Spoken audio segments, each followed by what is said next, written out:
Bueno, es un placer estar de nuevo con todos ustedes, a continuar aprendiendo de estos tres Rabanim que nos enseñan muchas cosas y de las preguntas, gracias a las preguntas de todos ustedes. Hoy vamos a retomar las preguntas que quedaron faltando la sesión y las sesiones anteriores. Vamos a ver cómo nos rinde el tiempo hoy. De todas maneras, los invitamos a que cualquier pregunta que les surja, las escriban en el chat, que puede ser que tengamos tiempo para responder algunas y si no, siguen para las sesiones siguientes. Buenas noches, Rabanim, bienvenidos y vamos a comenzar. Rabino Aviam Salem, estoy empezando a cuidarme de Nidá, pero no entiendo cuál es la impureza que tengo y cómo unas aguas normales me quitan eso. Ok, buenas noches a todos y bienvenidos nuevamente y muchas gracias por todos los que organizan. Con respecto a, es una pregunta bastante importante, yo diría, por eso yo voy a extender un poquito más de lo normal, se va a tomar como 3 minutos, ¿ok? Cuando estamos hablando de nidá, quiere decir una mujer que está cuando está en el tiempo del periodo. Entonces dice la Torah que esa mujer está impura, utiliza la palabra impura, y eso quiere decir que hoy en día que no puede tener un contacto físico ni con otra persona es siempre, pero tampoco con su marido. Entonces la pregunta que surge aquí, dicen entonces dicen, ¿qué impureza tengo yo? Es decir, que yo no me siento una mujer impura, es la pregunta. Y cómo el mikve, el baño ritual, está ayudándome a purificar. Entonces, cuando estamos hablando de pureza e impureza, yo voy a tratar de explicarlo más breve posible. Espero que se entienda y logre explicarlo bien. El concepto de pureza e impureza en el judaísmo, si queremos relacionarlo, es contenido vacío, vida y muerte. ¿Ok? Es decir, la pureza, si queremos buscar qué es pureza, significa contenido, vida. Cuando estamos hablando de impureza, significa un vacío que es muerte. Ahorita, ¿de dónde viene toda esa impureza? ¿De dónde empezó todo el concepto de la impureza? El concepto de impureza empezó cuando Adán y Eva cometieron la prohibición, ¿no?, de comer de la fruta prohibida, como explicó Rabino Ishai hace una vez o 2 veces, todas las fuentes que hay al respecto. Y en ese momento Dios decretó la muerte, que el ser humano tiene que morir. Es decir, que la prohibición causó ese decreto divino que es la muerte. La muerte es la fuente principal de todas las impurezas que nosotros tenemos. Como dijimos anteriormente, muerte es impureza. Cuando nosotros llegamos a nuestra vida cualquier parte que tiene un porcentaje de muerte causa impureza automáticamente. ¿Por qué? Porque hay un vacío, hay alguna pérdida ahí. Ejemplo sencillo, uno va a dormir en la noche, dice la Gemara, el sueño es 1 de 60 de la muerte, entonces cuando uno se despierta en la mañana, tiene que hacer Netilat Yadayim porque tiene un porcentaje de impureza. Si llegamos a la pregunta nuestra, cuando la mujer tiene el periodo, ¿qué significa? La mujer tenía óvulos, que es un potencial de vida. En su tiempo no se fecundó y entonces esos óvulos se expulsan del cuerpo por medio de un periodo. Ese periodo significa una pérdida de vida. Una vida potencial que tenía que tener que se perdió. Ese causa una impureza a la persona. Entonces, no que Hasba Jalila la mujer está impura o que está excluida. No. Estamos hablando acá, antiguamente, para que entendamos, antiguamente, también el hombre, cuando tenía relaciones íntimas con su esposa, tenía que el día siguiente ir al baño ritual. ¿Por qué? Porque también de lo que le salió, llamamos del semen que le salió, hay una parte que fue, entre comillas, perdida. Y entonces ahí también hay una materia prima que se perdió y por eso le causó la impureza. Entonces, eso primero que tengamos que entender, que cuando una mujer empieza el proceso de cuidar nidá, es decir, pureza e impureza, tiene que entender, no es una exclusión de la mujer Hazbe Jalila, sino estamos hablando de una vida que se perdió. ¿Qué tiene que ver eso con el baño ritual? Con el baño ritual ¿qué es el baño ritual? El baño ritual es un agua natural, sea un río, sea mar o un mikve que nosotros conocemos hoy en día. El mikve es agua de lluvia que nosotros lo recolectamos sin ninguna manipulación humana y lo llevamos a un pozo. Y ese pozo se conecta a otro pozo y allá entra la mujer. ¿Qué tiene que ver eso con la pureza e impureza? Recuerda que nosotros dijimos que lo que causó la muerte, que es la impureza, es la falta de la obedecer a la palabra divina. ¿No? Es lo que dijimos al principio. Cuando uno entra al mikve, lo que pasa allá, yo entro a un lugar natural que me anulo totalmente y me someto totalmente a la voluntad divina y eso corrige el error original que es no obedecer la palabra divina.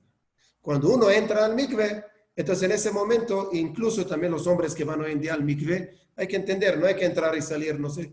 La idea es que cuando uno entra tiene que tener la concentración, que en ese momento lo que hago, estoy anulándome delante de la voluntad divina y así corrijo la muerte, es decir, la fuente principal de la impureza. Espero que logré explicarme en ese concepto, pero a esa señora que preguntó, primero la felicito que empezó a hacerlo y creo que es algo importante, no solamente a nivel de entender el concepto de pureza, yo creo que también a nivel matrimonial es algo que aporta muchísimo para mantener siempre ese, llamamos, deseo y ese cariño mutuo de la pareja.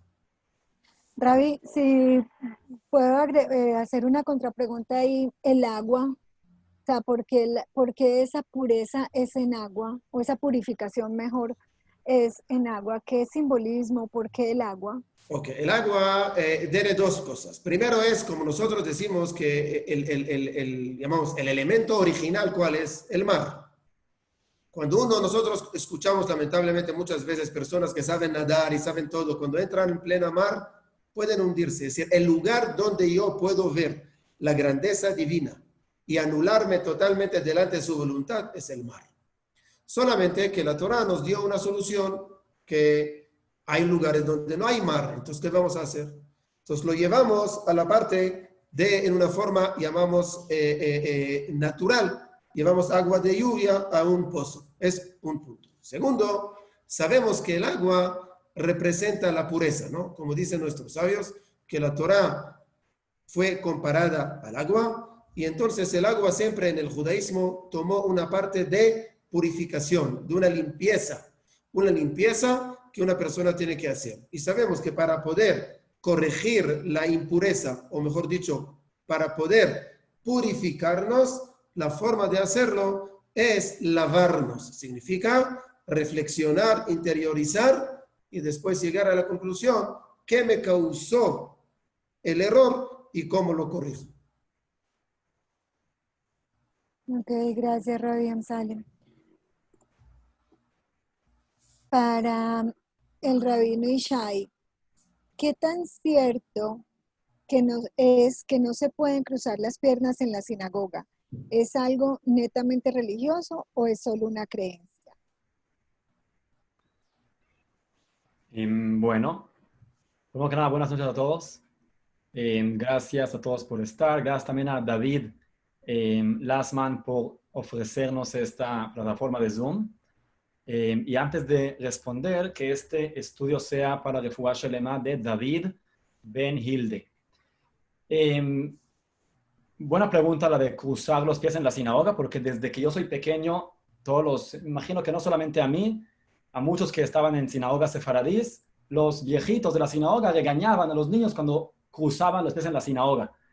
El motivo, obviamente, no sé si por ahí va la pregunta, no es por cruz, porque no hay ningún problema de cruzar los pies, aunque con eso alguien haga una cruz, no hay ningún problema. El problema ahí es que, ni tampoco es alágicamente, por alajá no lo va a mencionar, es porque cuando uno entra a la sinagoga uno tiene que enseñar respeto.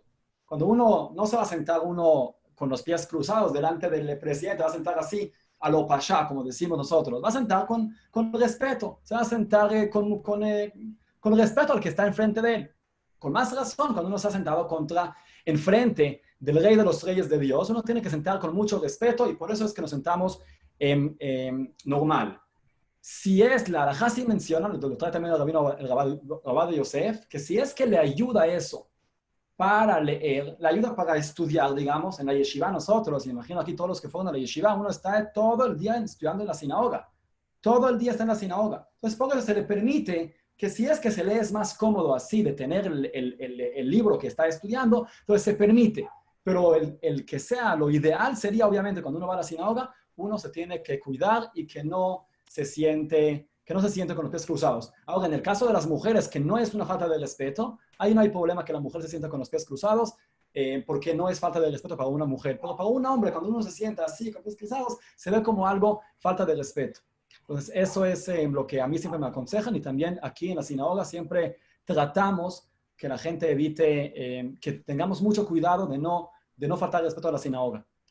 Dana, si me permite, su pregunta que usted hizo antes, a la del agua, Sí, el único material que Dios creó antes de la creación de este mundo de los 6 días es el agua. Porque dice, y el espíritu de Dios estaba flotando sobre la faz del agua. O sea, que era el primer material antes de que Dios creó toda esta creación y por eso también es que es el agua. gracias, Rabbi Shai. Para el rabino Yona, ¿por qué el Cohen no se puede casar con divorciadas? ¿Qué pasa cuando ya es mayor y no piensan tener hijos? Bueno, primero que nada, buenas noches. Muchas gracias, Dana, Rabanim. Muchas gracias a todos. Quería también decir que el Shur va a ser el Nishmat. Mi esposa acá fue la de la idea de este curso y hoy es el Yortzai de la abuela de ella, Josefina Batamilia. Entonces, que se sea el Nishmatá, que mi alejena me gane. Entonces, buena pregunta, gracias. Y pienso yo que la prohibición es por el tema de, como dijo Ron Salem, uno de los primeros cursos, de las primeras respuestas, hay un tema de compatibilidad de almas. Dios nos creó, Dios es nuestro arquitecto, nuestro ingeniero, y Él sabe mejor que nadie, mejor que nosotros, qué alma es la que nos va a completar. Nosotros sabemos que cuando bajamos a este mundo, somos como media alma, y recién cuando nos casamos nos completamos. Entonces, Dios sabe mejor que nadie qué alma nos va a completar. Y el alma de esta señora, de esta mujer que no puede casarse con él, seguro que no es la compatible, ni para ella ni para él va a ser bueno esta unión. Hay otras respuestas, escuché otras respuestas, eh, por ejemplo, que nadie tiene que estar pensando en otra persona, entonces el Cohen también trabajaba mucho para la Kavaná, por decirlo de alguna manera, con la concentración, y esto va a ayudar para eso, pero creo que la respuesta indicada, la mejor respuesta es la compatibilidad. No son compatibles el alma de ellos, entonces no se recomienda casarse. Rabiona, pero sabemos de divorcios en donde las personas, digámoslo, se equivocaron de pareja y en su segundo matrimonio son eternamente felices. O sea, que podría decirse que su verdadera pareja es la del segundo matrimonio. Claro, claro, Dana, sí. Seguro que sí. Y de hecho el judaísmo es el que primero permite los divorcios. Es el judaísmo, nosotros creemos que un buen divorcio es mejor que un mal matrimonio. Si hay casos que ya no se pueden arreglar, no sé si falta el respeto, no sé si se pegaron, yo qué sé, hay cosas que no se pueden arreglar, el judaísmo hasta recomienda el divorcio, y esas personas no es que van a quedar, no es que van a quedar solas para siempre, sino que la verdadera unión del alma no era, lo alenu, esas personas eligieron mal, ¿sí? Y tienen que llegar a su alma verdadera, a la mitad de su alma, completar su alma, recién en el segundo casamiento con el tercero, ¿sí? En el caso este, si el segundo matrimonio es con el Cohen, estamos seguros que no va a ser no va a completar ese alma. Pero ¿por qué? A mí no me queda muy claro y yo me atrevo a decir que a mucha parte del público tampoco. ¿Por qué estamos tan seguros que no van a ser compatibles? Mira, yo estoy seguro, porque si la Torah no lo permite ese casamiento, es que mi alma, si no está permitido, seguro que mi alma no va a necesitar para completarse pasar por una prohibición de la Torá. Entonces, si la Torá lo prohibió, entonces yo estoy seguro que tengo que encontrar, es una pista. Yo estoy seguro que ahí no está mi pareja, en ese grupo de personas no está mi pareja. Ah, ya, ya. Ok, ok. Gracias, Ravi. Bueno, sigamos con el rabino Avi. ¿Qué opinión hay de parte del judaísmo con la creencia de la vida en otros planetas o los mundos paralelos? Ok, primero quería solamente agregar algo, lo que dijo Rabino Ishai, es decir, hay una fuente alágica de Rabenu Pérez y Rabenu Ishai también lo dice, que es la parte de poner, llamamos las piernas cruzadas, como dijo Rabinu Ishai correctamente, no es nada que ver con la cruz, sino la idea es solamente que es una forma de sentar como arrogancia, ¿no? Esa es la fuente principal, que es arrogancia.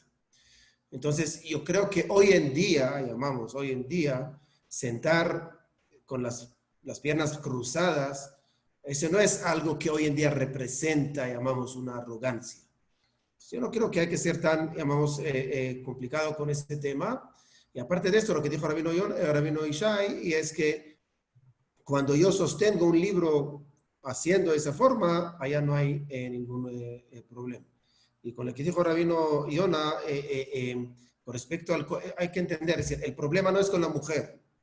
No vamos a pensar que la mujer divorciada está clasificada menos, ¿no? La idea solamente es por mantener el grado del Cohen. El problema no está siempre cuando hacemos afuera de nosotros divorcio y le decimos a la mujer, ¿no? Cuando termina el divorcio tenemos que decir a la mujer no puede casar con un Cohen. Y siempre tratamos de aclarar, no el problema está en ti. El problema es solamente que el Cohen por su grado no puede casar contigo. Okay. Con respecto a la pregunta que usted me hizo, y yo pienso que esa pregunta es es una pregunta que no creo que no quiero ofender a la persona, ¿no? La idea es que yo creo que la pregunta no tiene relatividad, llamamos, a nuestra vida judía. Y voy a explicar a qué me refiero. Porque la pregunta, ¿cuál es? Si el judaísmo cree que hay una vida en otros planetas o no. Puede ser que sí, puede ser que no. Pero eso no nos afecta nada. Es decir, es algo que no... Se puede entender desde el punto de vista científico, lo que uno que le gusta ver, no sé qué, pero desde el punto de vista judío, eso no tiene que afectarme nada. ¿Por qué? Porque la Torah fue entregada a la planeta Tierra. Es lo que tenemos que entender. Y la planeta Tierra hay personas con 2 patas, 2 piernas, una cabeza, etcétera, etcétera. Si mañana va a haber en otro planeta una persona, vamos a suponer que haya, y tenga 4 manos, entonces ¿en qué mano va a poner tefilín? No me importa, esa pregunta ni empieza. ¿Por qué? Porque a mí no me importa, porque todo el concepto de la Torah es únicamente a ese mundo, a esa humanidad y a esa planeta Tierra. Y la fuente principal que podemos ver es una Gemara. Hay una Gemara en Shabbat que dice que cuando Moisés subió a recibir la Torah, es algo figurativo, ¿no? Pero la idea, cuando Moisés subió a recibir la Torah, entonces dice la Gemara que los ángeles vinieron y le dijeron, ¿tú qué haces acá? Entonces Dios le dijo, contéstale. Entonces Moshe Rabbeinu, ¿qué le contestó? Y le dijo, ¿qué está escrito en la Torah? Está escrito, honrarás a tu padre y a tu madre. ¿Acaso ustedes ángeles tienen papá y mamá? Está escrito, yo soy el Dios que sacó al pueblo de Israel de Egipto. ¿Acaso ustedes salieron de Egipto? ¿Qué quiere decirnos la Gemara? La Gemara quiere enseñarnos que el judaísmo no es ni para la luna ni para el otro planeta, sino el judaísmo es para nuestro mundo, para planeta Tierra y de acuerdo a la vida humana, mundana, real. Y acá tenemos que ver cómo aplicamos esas ideas tan grandes en nuestra vida real y no vernos afuera. Ahorita, contestar, para no quedar sin contestar, si el judaísmo cree, el judaísmo no habla del tema. El judaísmo no habla de otros planetas, digamos, de una vida. Está hablando de la vida acá en ese planeta. Muchas gracias, Rabbi Amsalem. Rabino Ishai, ¿qué hizo que usted sepa con fe completa que Hashem existe?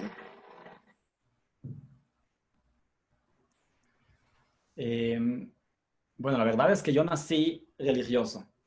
Entonces a nosotros, desde el tetero, desde pequeños, nos meten eso que Hashem existe. No creo que ningún niño religioso va a cuestionarlo cuando es niño, porque así nos educan. Entonces, cuando uno recibe esa educación de la casa, entonces obviamente que siempre va a pensar eso y siempre va a creer eso, que Hashem existe. Pero obviamente que cada persona tiene subidas y bajadas en su vida, y a mí me pasó que obviamente uno se cuestiona. Cuando yo viajé a Israel, muchos piensan que cuando uno viaja a Israel, de Yeshiva, uno sube de nivel, y no siempre es así. Yo aquí le platiqué mucho a la comunidad que en mi caso, cuando yo fui a Israel, a la Yeshiva, que uno piensa, uno está en Eretz HaKodesh, en la Tierra Santa, igual a mí me tocó que bajé un poco el nivel espiritual. ¿Por qué? Porque ahí me junté con un grupo, un rabino también, específicamente, que cada cosa del judaísmo tenía que tener algo racional. El cerebro tenía que funcionar y entender el motivo. Cualquier cosa que estudiamos, aunque sea en la Gemara, uno primero tiene que poner lo que él piensa y luego va a haber siguientes comentarios. ¿Y qué pasa? Yo crecí, como les dije, en una casa de religiosos que todo nos entró al corazón. ¿Y por qué lo hago? Porque así siento y porque así quiero.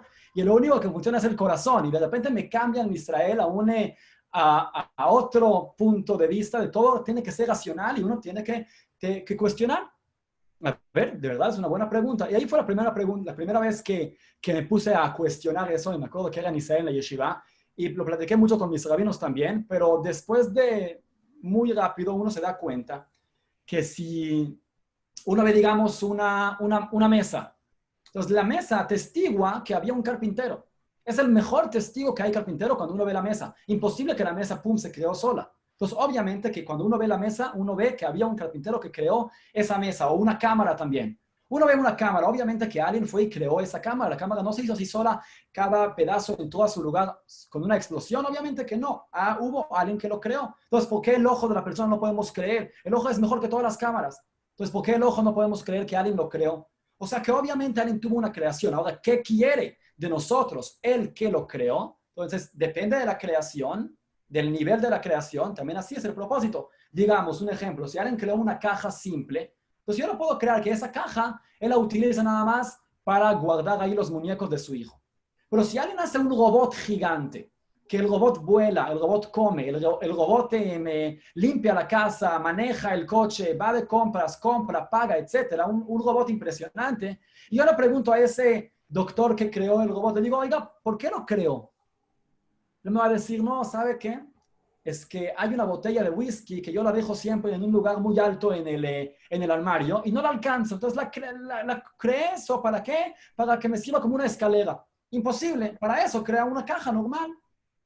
O sea, que si es que él creó algo tan inmenso, significa que él pide de esa creación un propósito más grande. Entre más grande es la creación, más grande es el propósito. Entonces, si uno se fija en su creación, en su propio ser, en sus pies, ¿cómo puede ser que mis pies soportan a todo este kit?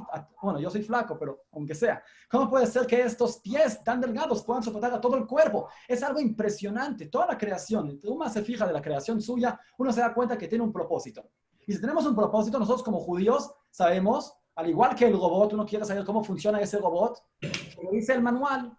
El manual ahí del robot va a decir cómo hacer, qué escribir, qué no escribir.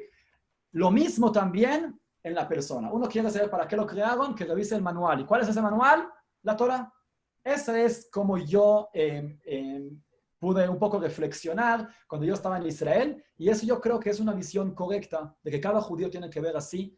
Si es que Dios me creó aquí, Dios me hizo, obviamente que tengo un propósito, y entre más grande soy yo, entre más grande uno se da cuenta de sus miembros, de lo que él tiene, más grande es el propósito que Hashem le exige. Gracias, Rabino Harari. Rabino Yona. No entiendo cuál es la lógica de no usar ningún utensilio antes de llevarlo a la migbe. Usted sabe que yo lo hago, pero quiero saber el motivo.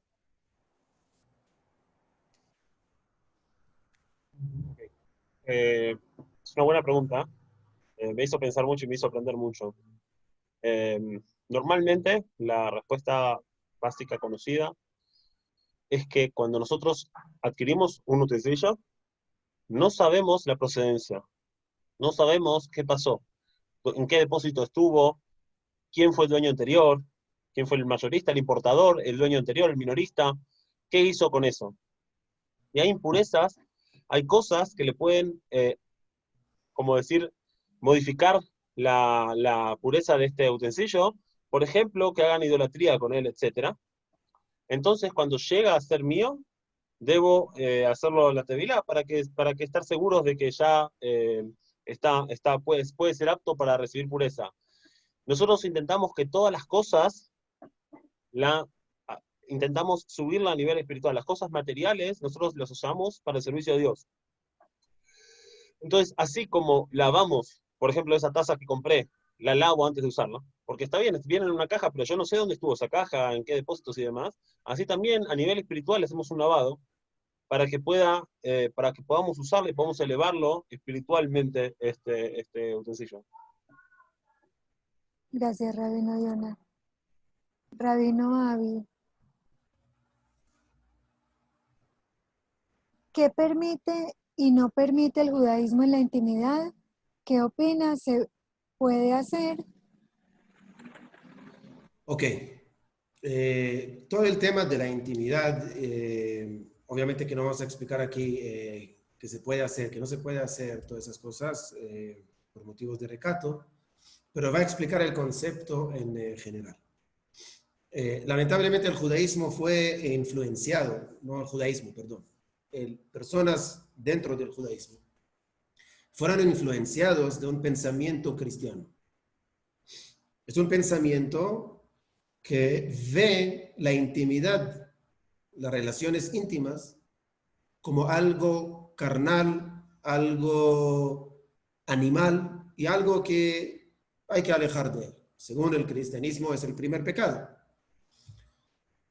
Según el judaísmo, si uno ve la Torá, la primera mitzvah que nosotros tenemos, el primer precepto que el judaísmo, que la Torá da, es multiplicar. Y hasta yo sepa, para multiplicar es por medio de relaciones íntimas. Entonces ya vemos que el judaísmo, la Torá, ¿no? Es decir, toda la Torá empieza con ese precepto. ¿Por qué?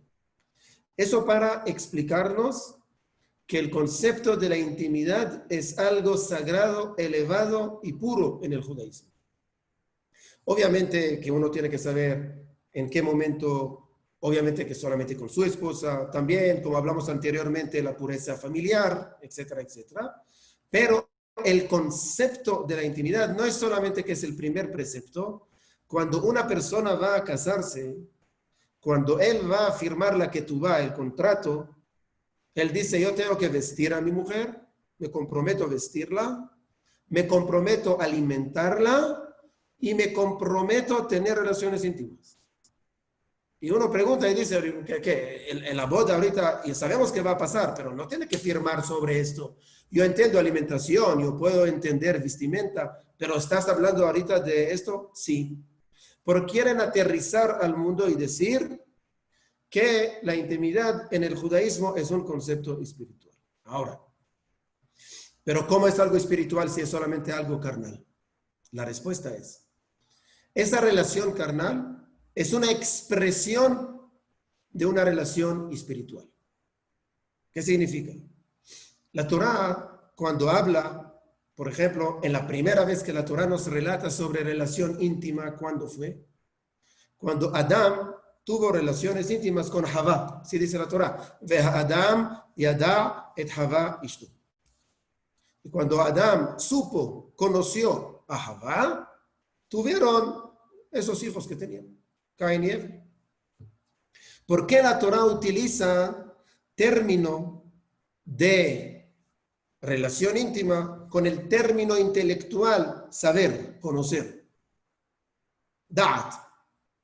Contestan nuestros sabios y dicen que el concepto de relación íntima proviene de acá.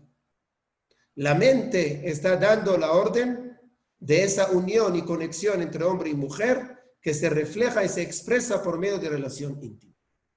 Por eso, si es una relación que no hay coherencia entre la mente y la acción, está prohibido. incluso en una pareja. Si la pareja peleó y ahorita el marido en este momento odia a su mujer, o lo contrario, y ahora dice, pero yo quiero tener relaciones con ella, la halajá dice, está prohibido. Si la mujer está dormida y el hombre ahorita quiere tener relaciones íntimas con la mujer, está prohibido. ¿Pero por qué? ¿Cuál es el problema? Ella acepta. No. Porque la mente de ella no está. O en el primer caso, tu mente está en otro lado y tu acción está en otro lado. Tiene que tener una coherencia. Y por eso lo que el judaísmo nos enseña, primero tenemos que entender que la intimidad es un precepto, es una santidad, y nosotros no podemos pensar como otras religiones que el primer pecado, llamamos, fue relaciones, ¿no? Adán y Eva, según Rashi, tuvieron a Caín y Abel antes de la prohibición, no después. Pero es una clase larga, no quiero alargar. La idea ahorita, la pregunta que dice, que ¿qué permite o no el judaísmo? El judaísmo permite las cosas siempre y cuando se hace con recato. Significa, nosotros no vamos a convertir la relación íntima en una relación animal. Sino lo que hay que tener es una relación íntima con recato, y por eso la halajá dice, por ejemplo, que se hace solamente en el momento que hay oscuridad, o cuando no hay oscuridad, entonces está tapando los cuerpos, para no generar una confusión que acá va a haber una relación carnal desconectada de la relación, entre comillas, mental. Lo que tiene que dirigirnos es la relación mental, y la relación mental va a afectar, llamamos, o va a expresarse en la relación carnal. Si queremos, yo no voy a entrar en detalles, pero prácticamente lo que la halajá permite prácticamente en las relaciones íntimas, cuando están con recato y con santidad, permiten casi todo. ¿Ok? Lo único que no permiten es la parte de la desnudez del hombre y de la mujer, que no haya, llamamos, una conexión,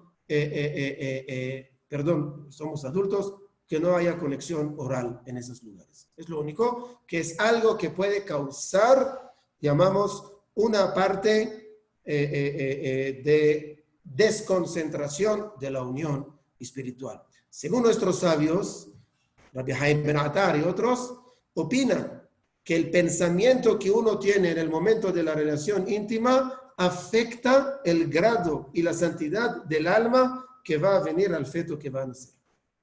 Hasta ahí llegamos. ¿Qué quiere decir? Acá estamos hablando sobre una relación carnal íntima que va a fecundar a la mujer y va a tener un hijo físicamente, pero el pensamiento afecta a la parte espiritual de la persona. Rabbi, le oigo hablar del pensamiento con relación con lo espiritual. ¿Dónde queda el corazón? Obviamente. ¿Por qué yo tengo que amar a mi mujer? ¿Porque tiene cuerpo bonito o porque la amo por el alma que tiene o por la personalidad? Es exactamente la pregunta que usted hace. Si yo tengo el corazón desconectado de la mente, obviamente que una persona convierte la relación carnal, puramente. Y entonces mañana se hartó de la mujer y va a la otra, y va a la otra, y va a la otra. O que también vamos a suponer que solamente con su mujer, pero siempre esa relación va a ser una relación animal. Pero cuando hay un corazón dirigido por la mente, y mi mente es que yo estoy conociendo cada día más a mi mujer y por eso la quiero más, esa expresión del corazón, como usted dice, obviamente se va a expresar en una forma mayor primero, pero mucho más pura y mucho más correcta. Gracias, Rabbi. Bueno, Rabino Ishai, dice la persona que pregunta, Shalom Rabanim, en muchos lugares en el Talmud nos enseñan que en las casas abandonadas habitan Rujot Raot, los duendes. ¿Eso existe hoy en día? ¿Cómo podemos verlo a la luz de la ciencia que investiga los acontecimientos paranormales, bien sea por psicofonías, etcétera? Bueno, yo voy a poner a mi lado el punto de la Torá de eso. La Torá sí lo menciona de eso. De hecho, la Torá en hebreo se dice shedim. Hay quienes también dicen Shin Dalet para no mencionar el nombre de Shed, y más en la noche, porque en la noche es el lugar donde más, o el tiempo donde más ellos se pueden lastimar. Vamos a llegar a eso. La palabra Shedim está mencionada en la Torah. Dice Izbehula Shedim lo Eloa, que el pueblo al final, en aquel entonces, acostumbraba a hacer sacrificios para los duendes. Pero si aquí la pregunta, ¿cuál es la visión de la Torah? La Mishnah nos dice que hay 10 cosas que fueron creadas el día viernes antes de anochecer. Ben Hashemashot. Ben Hashemashot es entre los soles, cuando ni es de día ni es de noche. En ese momento, viernes, antes de comenzar Shabbat, ahí Dios creó 10 cosas y entre ellas es también los Shedim. ¿Qué significa? Y para eso voy a pedir a todos que presten atención. Bueno, vamos a comenzar del principio. Cuando Dios quiso, ya lo digamos un poco en la pregunta de los ángeles que hicieron aquí hace varias sesiones. Dios cuando quiso crear este mundo, dijo ¿para qué quiere dolor de cabeza Dios? Sino yo quiero dar. Nuestra función también aquí en este mundo es dar, tenemos que copiar lo que Dios hace. Entonces, si Dios quiso dar a sus creaciones, Dios dijo, voy a crear. Entonces hizo unas creaciones. Esas creaciones se llaman Hayá y Yehidá. No sé si escucharon ese concepto. Hayá y Yehidá viene de, digamos, una mujer que está embarazada. La mujer que está embarazada, si yo la veo, es un solo cuerpo. Pero yo sé que ahí adentro está el bebé. Entonces el bebé recibe de la mamá. Entonces la parte de Hayá y Yehidá es la parte que da y la parte que recibe. Pero ambas son parte de Dios. O sea que al principio Dios creó esas creaciones que son parte de Dios, al igual que el bebé que está en el vientre de su mamá, que se está alimentando de la mamá. Es las creaciones que al principio hizo Dios. Llegaron esas creaciones y dijeron, Dios, no queremos recibir todo gratis, queremos trabajar aquí, queremos trabajar y ganarnos esa comida, ese placer, esa vitalidad que tú nos das. Dios dijo, vale, les voy a crear una fábrica. ¿Y esa fábrica cuál es? Este mundo. Y les creó este mundo. Durante 6 días Dios les creó este mundo a estas creaciones que decidieron tener una fábrica y no recibir todo gratis. Llega el 6º día de la creación y Dios dijo, bueno, ya está la fábrica lista, el mundo ya está listo, voy a crear también los cuerpos. Obviamente que no todos quisieron eso, y eso fue lo que platicamos con los ángeles. La mitad decidieron, estamos bien así. Queremos ser parte de Dios, recibir la vitalidad de Dios sin tener que trabajar. Y esos son los ángeles, los que tienen esa parte de Hayá y Yehidá. Dios, en el 6º día, cuando Dios quiso poner esta alma a un cuerpo corporal, a un cuerpo material, obviamente que si yo pongo esa potencia, esa parte de alma tan fuerte, parte de Dios, en un cuerpo, el cuerpo no va a tener fuerza para recibirlo. Y por eso Dios creó otro tipo de alma, que es el alma que tenemos nosotros, que está dividido en 3. Me imagino que ya escucharon de eso. Nefesh, Ruach y Neshama. El Nefesh son los instintos que están en el hígado. El Ruach es el espíritu, el deseo que está en el corazón. Y la Neshama es el alma que está en la cabeza. Instinto son las acciones, los instintos. Espíritu son los deseos que están en el corazón y alma es que está en la cabeza. Esos 3 que todos lo tenemos, los deseos, los instintos, los pensamientos lo tenemos, pero podemos tocarlo, podemos sentirlo. Es algo que es parte de nosotros. ¿Por qué? Porque es nuestra alma. Son 3 partes de alma corporal. Espero que están conmigo. Dan, ¿usted está conmigo también? Sí, señor, te estamos escuchando perfectamente. Perfecto. Entonces, tenemos 3 niveles, 3 partes de alma corporales que están en el cuerpo de la persona, en el corazón, en el corazón, en el cerebro y en el hígado. Y tenemos 2 que están ahí arriba con Dios. Se llama Hayá y Yehidá. Ahora, ya que entendimos eso, llega el 6º día de la creación y Dios crea esas almas corporales que tenemos aquí. Dios creó, insufló las almas y también creó los cuerpos.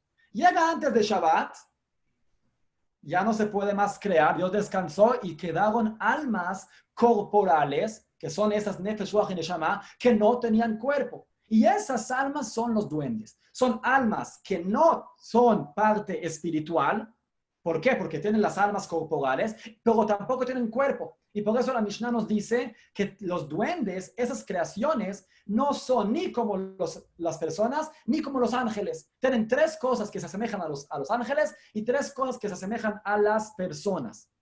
Entonces, estas creaciones, que son las almas que Dios creó para tener cuerpo, no tienen cuerpo, y por eso son los que van y dañan, para tener vitalidad, dañan a las personas.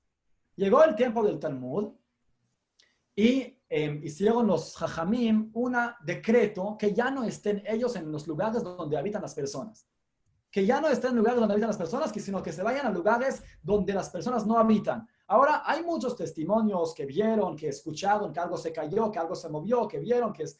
No sé hoy en día qué pasa. Yo, la verdad, el Maimónides, de hecho, opina que el que cree en los duendes es un peti. Como ya mencionamos, el Maimónides siempre va según lo más racional y dice que el que cree en los duendes es un peti, es alguien que cree a todas las cosas, pero de que la Gemara y el Talmud lo mencionan, obviamente que lo mencionan varias veces. En Berajot está lleno.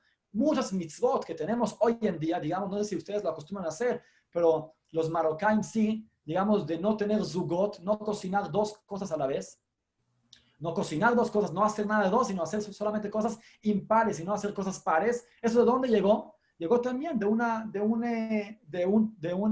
Talmud, de un origen que nos dice que los duendes lastiman a los que tienen dos cosas, a los que tienen zugot.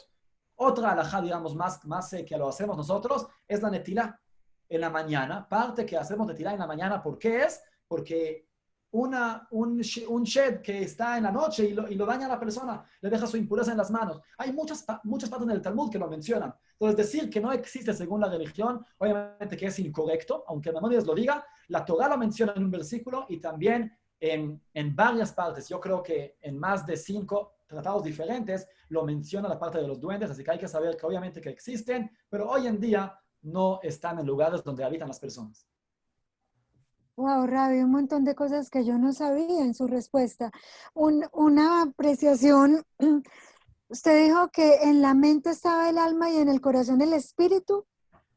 Son 3 niveles, Nefesh, Ruach y Neshama. Yo no sé cómo se traduce al español, pero yo siempre aquí cuando doy la clase digo instinto animal, el instinto que tenemos. El Nefesh, es el Nefesh, perdón, la parte más baja, la parte más animal que tenemos es el Nefesh. Lo del medio es Ruach, que Ruach se me hace que la traducción de Ruach es el espíritu, que está en el corazón, son los deseos, y la parte más elevada es la Neshama, es el pensamiento de la persona. Por eso lo que le dijo antes el rabino Avi, de los deseos, exacto.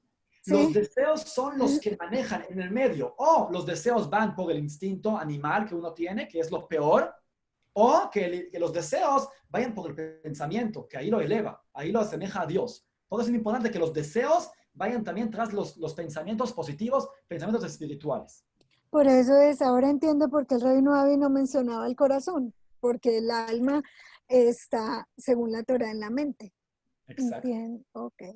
Ok, qué interesante. Gracias. Bueno, rabino Yona.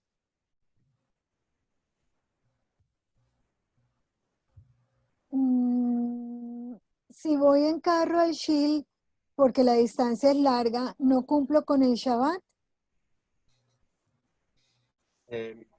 Claro, la pregunta es buena. La gente entiende que el Shabbat es para descansar. Y si el Shabbat es para descansar, entonces seguramente si camino 3 kilómetros o voy en carro con aire acondicionado es mucho más descanso. Entonces creo que la pregunta va por ahí. Primero quiero aclarar que no me gustan las etiquetas. No me gusta decir, soy Shomer Shabbat, no soy Shomer Shabbat, ¿sí? Nosotros sabemos que todos los Yudim tienen una Neshama que quiere cumplir el Shabbat, ¿sí? Solo que en ciertos momentos no lo está cumpliendo. Cuando va en carro en Shabbat, por varios motivos, hay quien dice que es por viñana, hay quien dice que es por guerra, hay quien dice que es por fuego, cuando uno piensa el acelerador está haciendo más fuego, por decirlo de alguna manera, etcétera, etcétera, por varios motivos, no estaría cumpliendo el Shabbat en el momento de que va a la sinagoga en carro. Y si es por descansar, la idea del Shabbat de descanso, estamos hablando de un descanso espiritual, estamos hablando de un descanso de pasar con la familia, de ir a la sinagoga, de escuchar la Torá, escuchar la Perashá. Si es por simplemente descansar, tal vez yo, no sé, en la piscina del club, con una caipirinha en la mano, yo voy a descansar mucho más, ¿sí? Que estar en la sinagoga parado rezando. Entonces, obviamente que no va por ese lado. Obviamente que el descanso, lo que dice Shabbat de descansar, es descansar de crear. No trabajar, no hacer, no producir, sino solamente hacer y producir rezos, ¿sí? Crecer espiritualmente. Entonces, la respuesta es esa, la respuesta es que no crea que esa persona que va en carro a la sinagoga, está no cumpliendo Shabbat en el momento que está en el carro, sí está cumpliendo Shabbat en el momento que está en la sinagoga. Entonces, yo entendería así que esa persona no se etiquete, no diga yo no cumplo el Shabbat, yo voy en carro a la sinagoga, que diga yo voy a hacer todo lo posible por empezar a hacer todo lo más que puedo, ¿sí? Y de a poquito que vaya cumpliendo, de a poquito que vaya probando, eh, es mi experiencia. Rabbi Shai tuvo la suerte de nacer en una casa que cumplía en Shabbat, ¿sí? Yo no. Mi experiencia es que cuando me permitieron usar el carro para ir a la sinagoga, nos íbamos a jugar al tenis. Entonces, la idea es que esta persona pruebe, que lo intente, que empiece a probar el Shabbat y probar estar en familia y probar ir a la sinagoga caminando. Y en esa caminata yo personalmente, cuando podíamos ir a la sinagoga, cuando iba con mis chicos, yo guardaba los magazines, por ejemplo, los mejores cuentos, las mejores cosas para contar a los chicos que les gusta, para esa caminata, ¿sí? Entonces, esa caminata era parte del Shabbat, era parte de ese descanso del Shabbat. Entonces, se lo recomiendo mucho a esa persona, ojalá lo intente. Gracias, Ravi. Bueno, Rabino Avi. Minha y Arbit se pueden decir juntos. Arbit de Motzai Shabbat. ¿Se puede decir antes que termine Shabbat? ¿Por qué?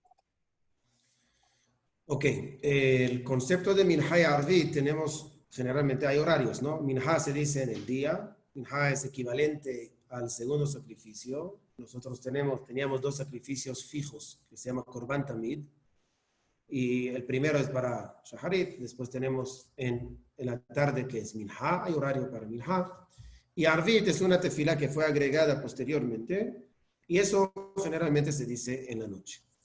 Pero nuestros sabios, cuando definen el día y noche, hay varias opiniones. Y lo que la halajá llamamos fija es que 1 hora y cuarto antes de la caída del sol, término halájico se llama plaga minha, de a partir de ese momento ya podemos considerarlo como noche para ciertas cosas.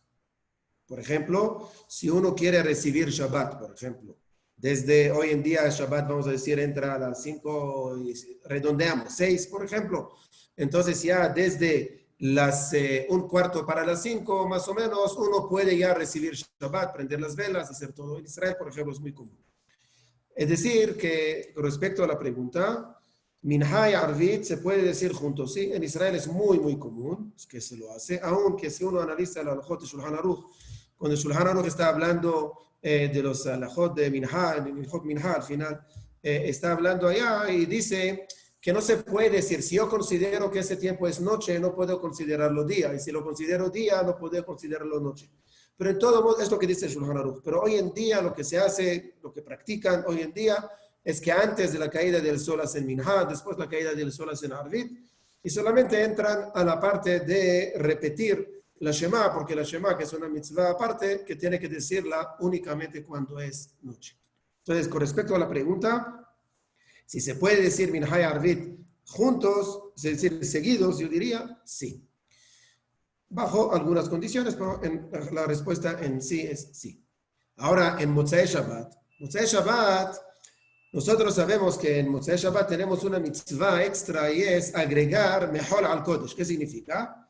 Shabbat sale día normal, por ejemplo, la salida de las estrellas hoy en día es, vamos a decir, 6:28 acá en Bogotá. Entonces, en Shabbat lo alargamos más poquito para agregar poquito del día de Shabbat y extenderlo sobre el día normal. Pero, de punto de vista halájico puramente, se podría decir también Arvit desde el momento que dijimos anteriormente, 1 hora y cuarto antes de la caída del sol. Solamente es para Arvit, pero no se puede hacer ningún trabajo, no se puede hacer Havdalah, no se puede prender velas, no se puede hacer las prohibiciones de Shabbat. Pero para no confundir la gente, entonces en todo modo lo que se hace Arvit únicamente en el momento cuando sale, llamamos Shabbat, como dice el calendario. Gracias, Ravi. Rabino Ishai.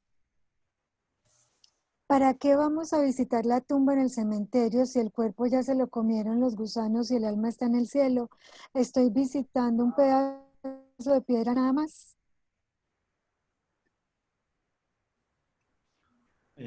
Buena pregunta, y de hecho apenas me mandaron una pregunta de Venezuela, que lo podemos meter por ahí mismo, porque ya hablamos de las almas antes, me preguntaron lo mismo. Las personas que fallecen están siempre pendientes de sus seres queridos en este mundo. Eso lo preguntaron apenas de Venezuela.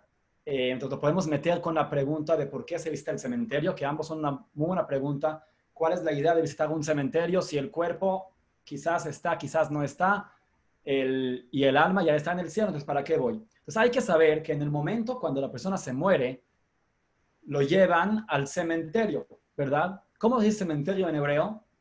Bet Haim. También lo llaman Bet Kvarot, que es la casa de los Kvarot, de las tumbas, pero también se llama Bet Haim, la casa de la vida. ¿Por qué? Porque ahí es donde uno comienza su vida. Cuando uno se muere, ahí es donde comienza su vida en el mundo, en el mundo venidero. Entonces, así como una persona cuando tiene el cumpleaños aquí, corporal, tiene otro cumpleaños más que es cuando él se muere. Y no sé si ustedes saben, pero en el día del cumpleaños es muy importante. Hablo del cumpleaños corporal. Cuando uno nace en la fecha hebrea, en el día de cumpleaños, ahí es un día de juicio. Ahí Dios dijo, vean, yo puse a Ishai en este mundo en esta fecha. ¿Por qué? Porque yo sé, así dice Dios, que este mundo no puede existir sin Ishai. Y por eso yo lo puse aquí en este mundo. A ver, él hizo lo que tiene que hacer o no hizo lo que tiene que hacer. Y por eso es un día de juicio, por eso hay que aumentar, darse de acá y hacer cosas buenas en el día del cumpleaños corporal. Eso se lo digo como dato en paréntesis. Lo mismo también cuando la persona se muere. En la fecha que la persona se muere, en la fecha del Yortzeit, del aniversario, de la fecha de la Azkará, en esa fecha es un día de juicio al alma. Aunque ya pasó el primer año, igual ahí empieza un juicio cada año. ¿Por qué? En este mundo dejó a sus hijos, dejó los nietos, dejó amigos, dejó muchas cosas pendientes. Y esas cosas pendientes que él dejó generan más acciones. Porque si yo dejé algo aquí, si otra persona dejó algo aquí y luego se murió, obviamente que van a seguir las creencias de él, la educación de él. Entonces, cada año, cuando llega el día del Yortzeit, hay un juicio a esa alma a ver si todo lo que él dejó aquí lo llevó para el lado positivo o para el lado negativo. Y según eso, él sabe si lo elevan o Jabe Shalom lo bajan en el mundo celestial. Entonces, por eso, en el día del Yortzeit hay una conexión entre este mundo, el mundo material, y el mundo espiritual. Y en la puerta de la conexión, ¿dónde es? En la tumba, donde él se fue. En esa puerta de la conexión, ahí él está. Yo no hablo en el primer año. En el primer año sabemos que el Zohar nos dice que en los 7 primeros días el alma está recién saliendo de este mundo y quiere ver algo conocido. Y lo único que él ve conocido que son los familiares y su propio cuerpo que está ahí. Y por eso él va del cuerpo que está en la tumba, va del cuerpo a la casa de los familiares de la Shiva. Por eso es muy importante no hablar en la casa de la Shiva nada malo, hablar puras cosas buenas. Entonces no hablo en la Shiva, en lo primero que ahí, obviamente que ahí está el alma de la persona. De hecho, no solamente en la Shiva, todo el año está el alma pendiente de la tumba donde está él, porque es lo que conoce. Cuando decimos que descansa en paz, mencionamos anteriormente con la reencarnación, que descansa en paz significa que llega a un nivel donde puede descansar, donde ya no tiene que bajar cada vez en este mundo. O sea, que cada vez que yo hago aquí en este mundo algo por mi ser querido, por un familiar, por un amigo que falleció, entonces, entre más yo involucre a ese familiar en mi vida personal, yo hago esto para elevar su alma, yo hago lo otro para elevar su alma, yo hago un estudio, leo una Mishnah, etc., él también está pendiente de mí. Porque cada vez que llega el día del juicio, depende de lo que yo haga, así también depende de su elevación. Entonces, él también está pendiente de mí. Entonces, 2 cosas. En el día del Yortzeit, obviamente que hay una cercanía, aunque el cuerpo no esté ahí, el cuerpo baja a este mundo porque es el día del juicio de lo que él dejó aquí en este mundo. Lo otro, lo que preguntaron de Venezuela, si es que él está pendiente, si la persona lo pone a él en frente siempre, entre más uno recuerde al ser querido, más uno diga y pida por él, más él también está pendiente. Para terminar, no es bueno visitar el cementerio muchas veces, porque eso trae una molestia para el alma, pero obviamente que en el Yortzeit se va, antes de la fiesta se va, 2, 3 veces al año, no está mal ir. Más puede ser que es un poco molesto para el alma, y por eso lo que hacemos es que dejamos una piedra La piedra, ¿qué hace cuando uno deja la piedra? Uno le dice al alma, ve, yo aquí estuve, ya lo visité una vez. Por eso es el motivo, parte de los motivos por qué dejamos la piedra, es por eso.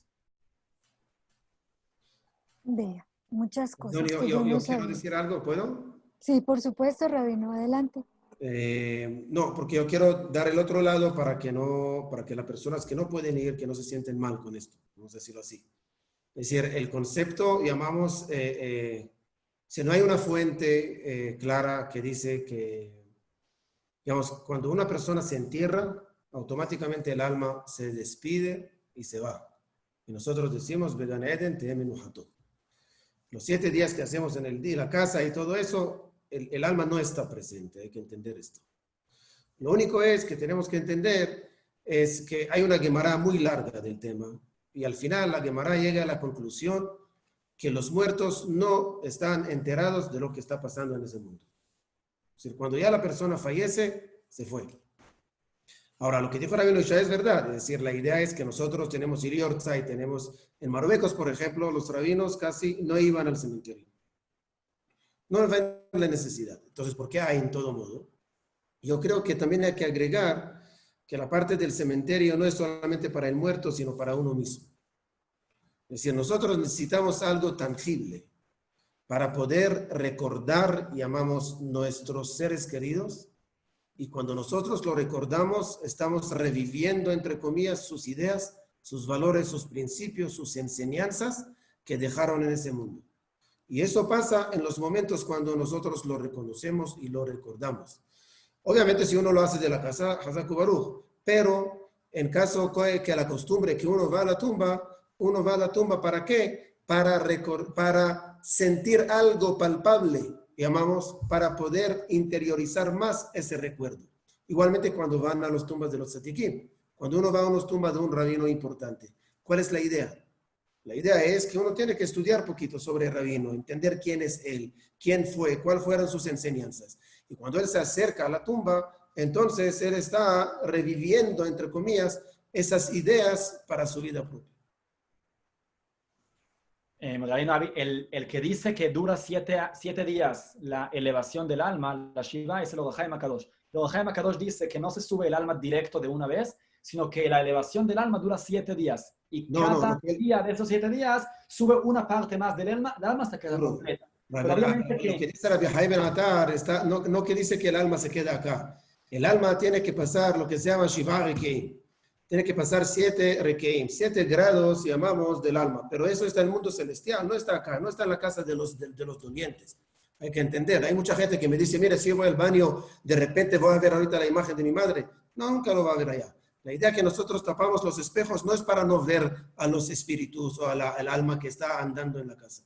La idea de tapar los espejos en la casa, cuando se tapan los espejos, es por motivos halágicos puramente. ¿Cuáles? Antiguamente, hoy en día también hay mucha gente que reza en la casa.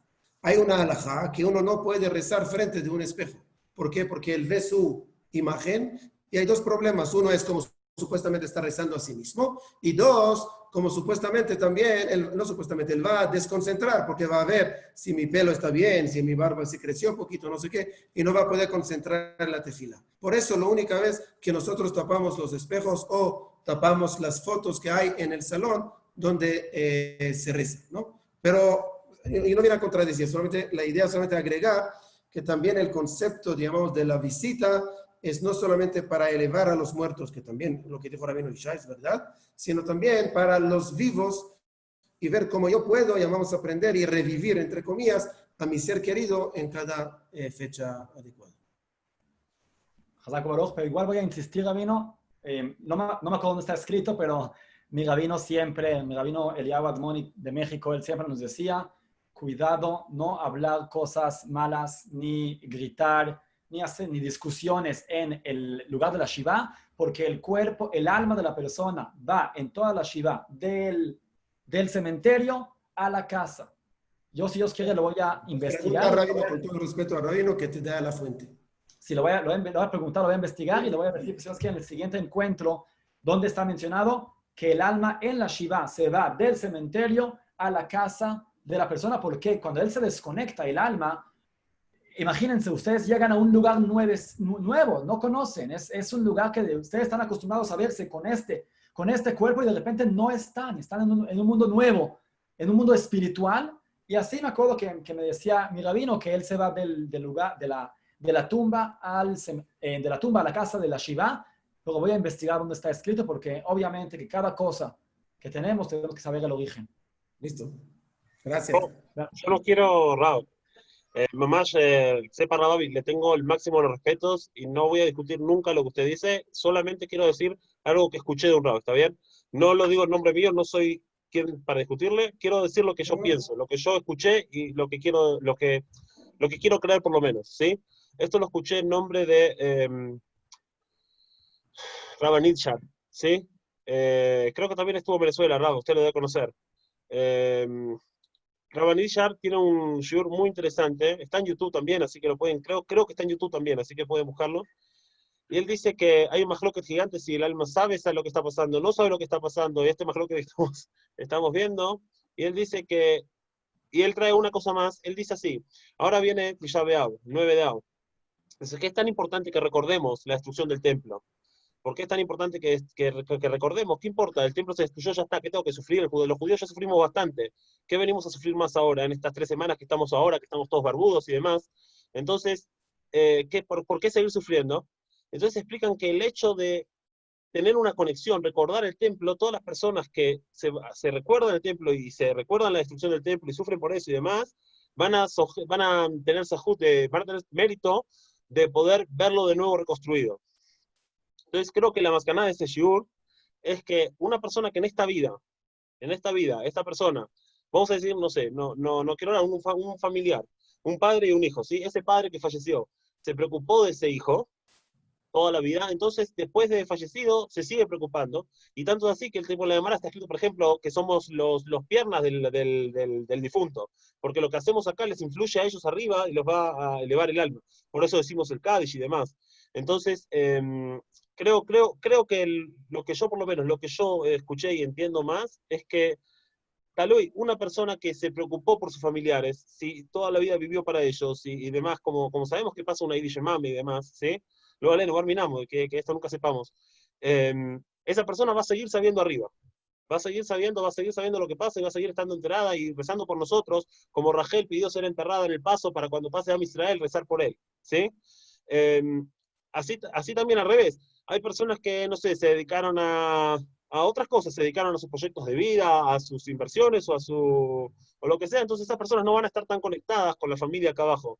Y yo, por ejemplo, una vez escuché que incluso parte de lo que es el Geinom, lo que es el purgatorio, no sé cómo llamarlo, es la separación del cuerpo y el alma. El alma estuvo toda la vida preocupada por ese cuerpo, a ver si estoy bien peinado, comer, etcétera, etcétera, dándole placer y satisfacción a este cuerpo. Entonces, tanto así, Raúl, como usted dice que cuando pasa enfrente de un espejo se va a mirar a ver si está lindo, ¿sí? Entonces, cuando se fallece también se sigue preocupando, digamos, por ese cuerpo. Entonces está, lo que conoce, como dice Rabishai, está cerca de ese cuerpo. Entonces, creo que la respuesta no es absoluta. De todos están ahí al lado mirando lo que hace la familia. Pero creo que algunas personas no sé si, no quiero dar porcentaje, pero algunas personas que sí se preocuparon por la familia. Sí, vamos a decir una mamá que tenía un hijo con X problema. Yo pienso que seguramente desde el Shabbat me está rezando por él, ¿sí? Entonces, perdón, Rab, no quiero mamás, no quiero contradecir, es solo una cosa muy que bien. estoy repitiendo. Usted dice es muy bien. No, y además que es muy rico escuchar las tres opiniones, los tres puntos de vista. Bien sabemos que el judaísmo, digamos, una de sus fortalezas, lo veo yo así, es la inclusión de la diferencia. O sea, hay tantas interpretaciones y tradiciones, y eso también es muy rico que nosotros en este shiur o en estos shiurim nos nutramos de esas diferencias. Voy a comenzar a abrir el micrófono a algunas personas que quieren preguntar.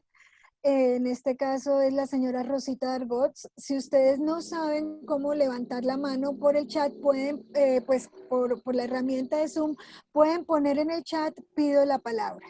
Rosita, yo creo que tú puedes, ya te abrí el micrófono, Ya. adelante. Sí.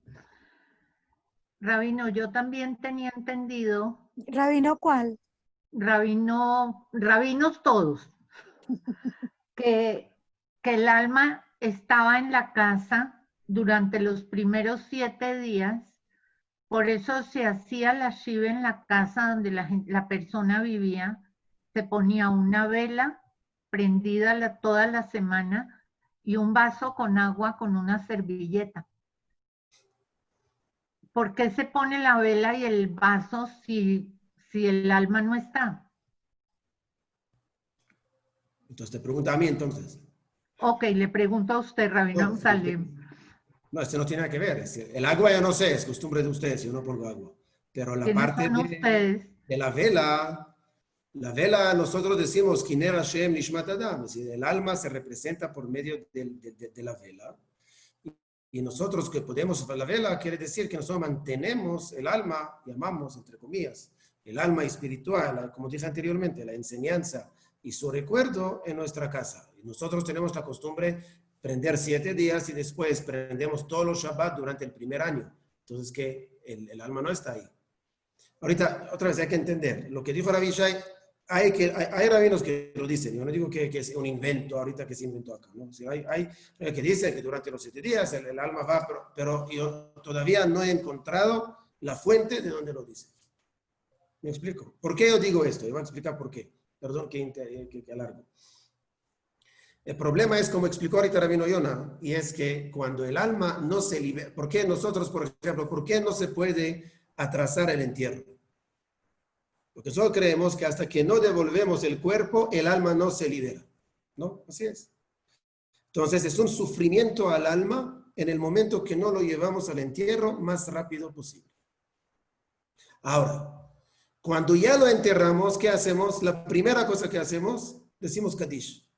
Antes no decimos Kadish. ¿Por qué? Porque hasta que el alma no se libera, no podemos decir Kadish. En el momento que el alma se libera, decimos Kadish.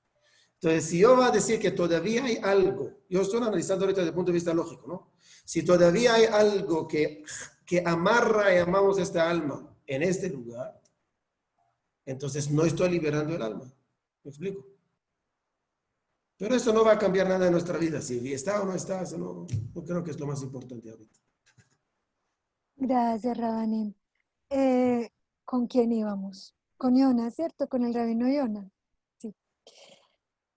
Bueno, rabino Yona, los sacrificios korbanot que se hacían en el Beit HaMikdash después de la destrucción del templo, los rabinos los cambiaron por los rezos. La pregunta es, cuando llegue el Mesías y se reconstruya el templo, ojalá en nuestros días, ¿volverán los sacrificios o seguirán los rezos? Muchas gracias y saludos.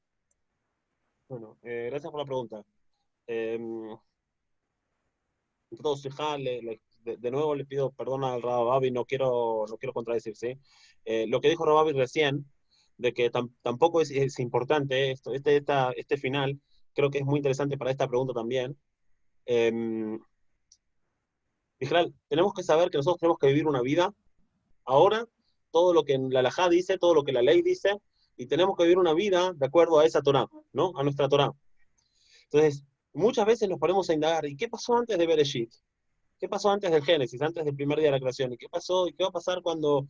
Entonces, muchas cosas tenemos que saber que, primero que nada, ojalá que todos cumplamos y hagamos mitzvot y amemos a todo, cada uno del pueblo de Israel y hagamos todo, y del mundo, ¿no? Y hagamos todo lo que tenemos que hacer para traer ese Mesías. Y así ver en vivo qué va a pasar cuando venga al templo, si va a haber korbanot o no va a haber korbanot. Una respuesta que escuché, que leí de hecho, me mandó un amigo, la leí del nombre de Rav Kook. Rav Kook era un rabino, se puede llamar sionista, ¿sí? Era un genio, un gadol, una cosa impresionante.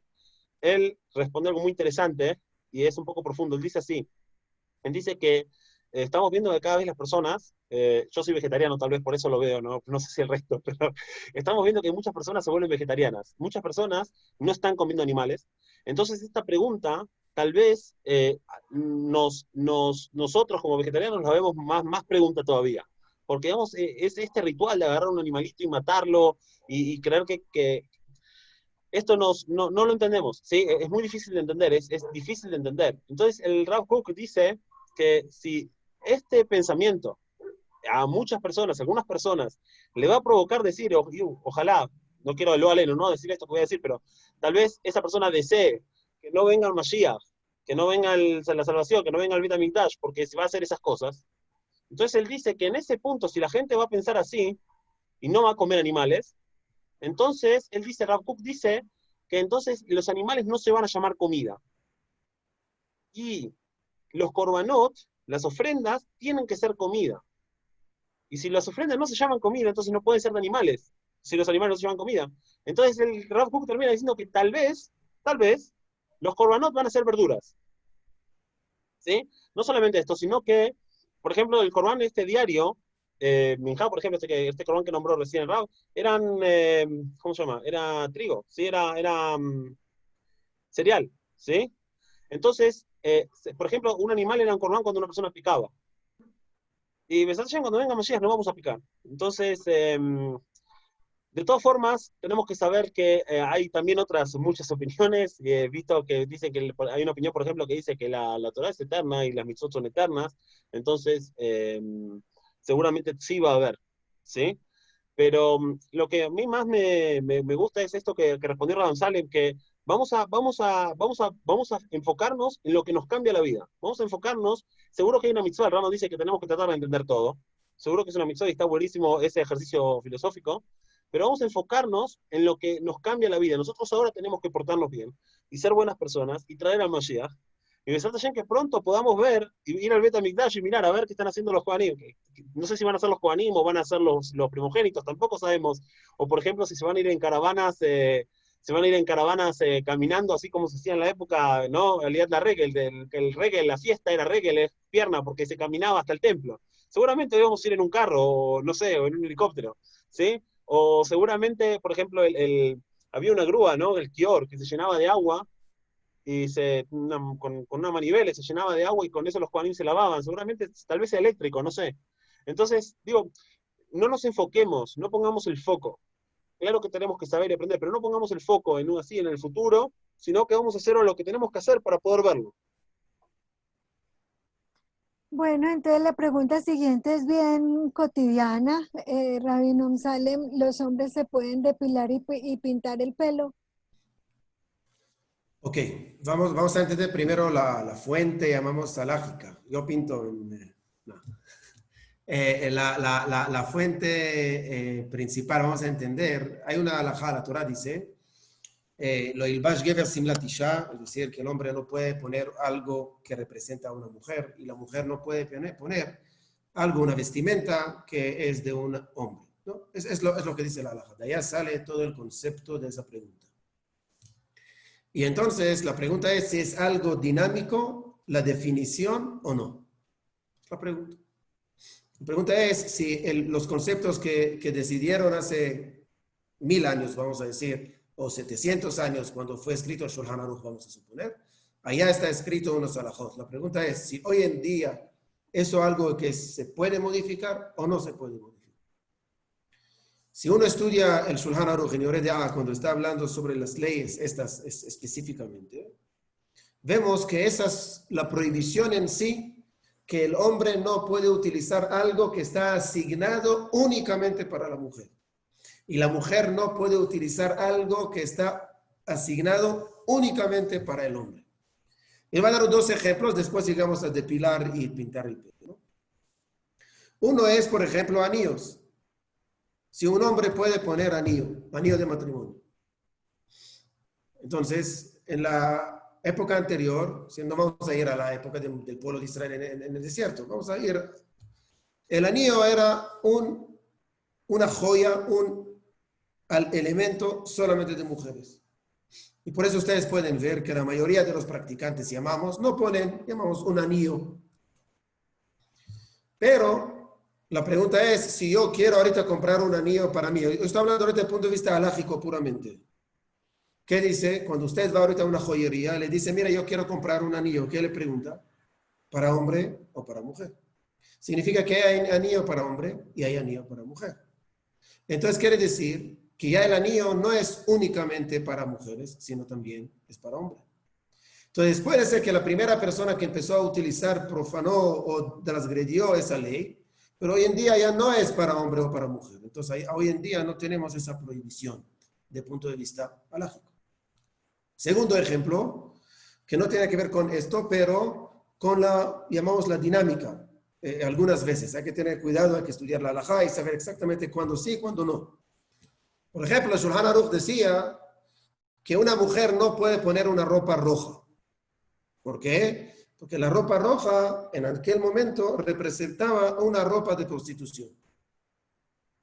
Entonces decía, por recato, la mujer no puede poner una ropa roja.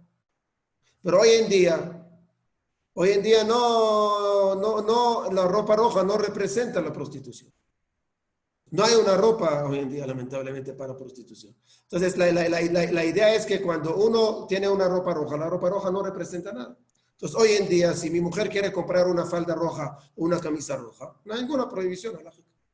Es decir, que vemos que hay la prohibición y hay la definición. ¿Me explico? Entonces, la prohibición es que nosotros tenemos que saber, porque hay que entender la lógica.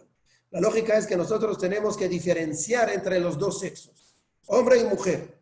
Y la Torá nos ayudó a hacerlo como también por medio de las joyas, los elementos y las vestimentas. Y entonces eso para diferenciar lo que tratan hoy en día mezclar. Pero es otro tema. Volvemos a la pregunta. El Shulchan Aruch mismo está hablando de depilar, hay que entender. Imagínense, estamos hablando hace 900 años. 700 años.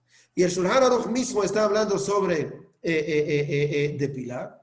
En el Hot Lo Ilbash. Y dice allá que si no es algo únicamente para mujeres, sino también hombres, y hoy en día sabemos que hay muchísimos hombres que depilan, o algunos, ¿por qué? Porque van al gym, el otro es porque no le gusta picar en la axila, el otro no le gusta el pelo, el otro es nadador, no sé, cada uno con su cuento. Entonces, en ese caso, ya prácticamente él mismo dice, Shulchan Aruch mismo dice que en ese caso el hombre sí se podría depilar. Con respecto al pintar el pelo, pintarse el pelo todavía yo creo que principalmente es para mujeres. Hoy en día, cuando el hombre lo utiliza, cuando lo que dicen hoy en día los poskim, los últimos poskim dicen hoy en día, es que cuando una persona, por ejemplo, no sé, se le salieron canas cuando tenía 35 años y todavía no ha casado. Entonces la pregunta es si él quiere ahorita pintar para que se vea un poquito joven, para poder, para casarse.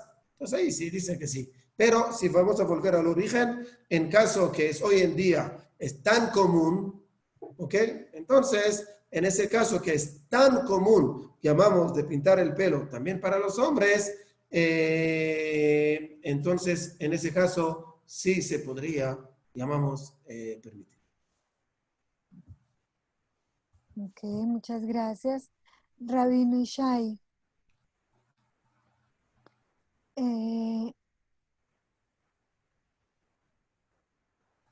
¿Por qué nosotros pues en el judaísmo sepultamos y no cremamos?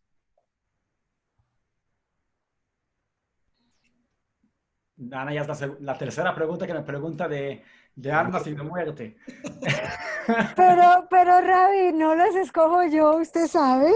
Eso Bueno. está ahí. Rabino, tranquilo.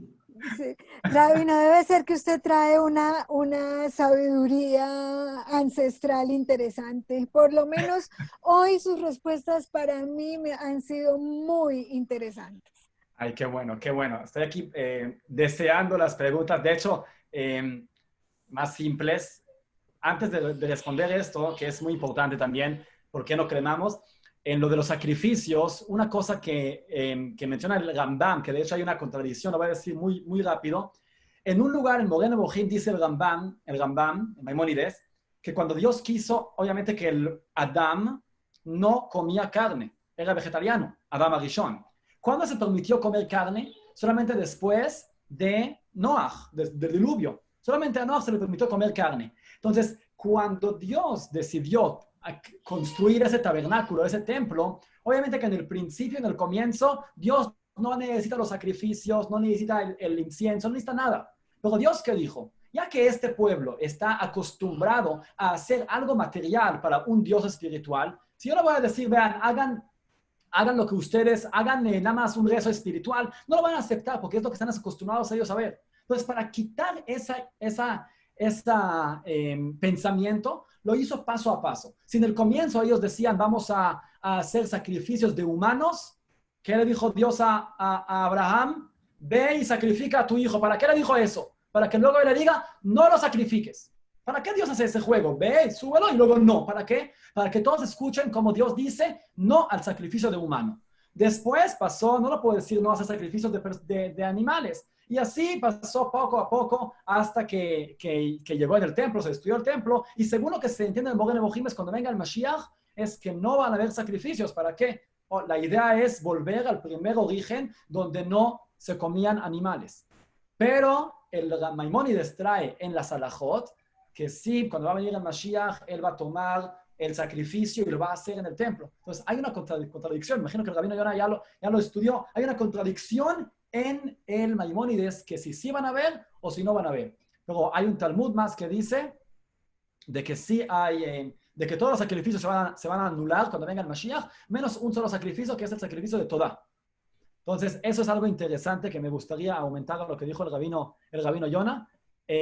A la pregunta de la cremación, obviamente que nosotros no cremamos, la pregunta me imagino que es ¿por qué?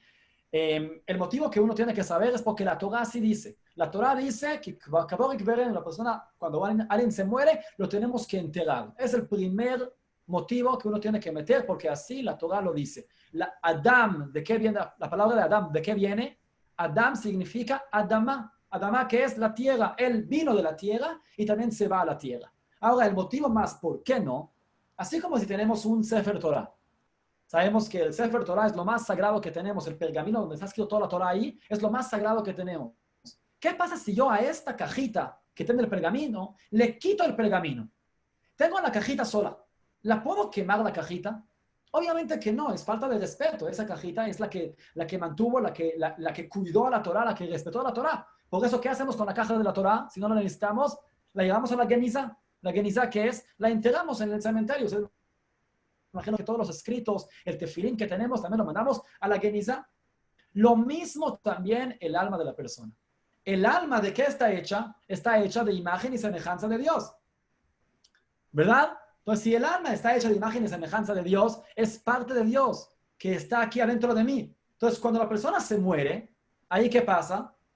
Se va ese cuerpo, pero ese cuerpo es el que le permitió a la persona de crecer, de llevar. No somos ángeles, los ángeles están allí en el cielo. Nosotros estamos aquí en este mundo, ¿por qué? Porque este cuerpo es lo que nos da fuerza para que nosotros podamos subir nuestro nivel. Entonces, si este cuerpo es el que me dejó a mí todo el tiempo subir mi nivel, obviamente que yo no lo puedo quemar después.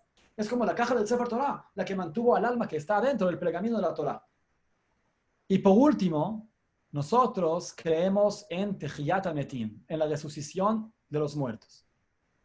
Y sabemos, ya lo platicamos la última vez, que cuando los cuerpos van a resucitar, hay un huesito que se llama luz, que de este huesito que está atrás, de ahí se va a resucitar todo el cuerpo de la persona. Entonces, si es que yo voy a resucitar en este cuerpo. Es la creencia que hay en el judaísmo. De hecho, es una de las creencias que uno debe crear, de los principios de fe, que yo voy a resucitar en este cuerpo que tengo. Entonces, si este cuerpo es el que yo tengo, entonces obviamente que el cuerpo lo tengo que cuidar.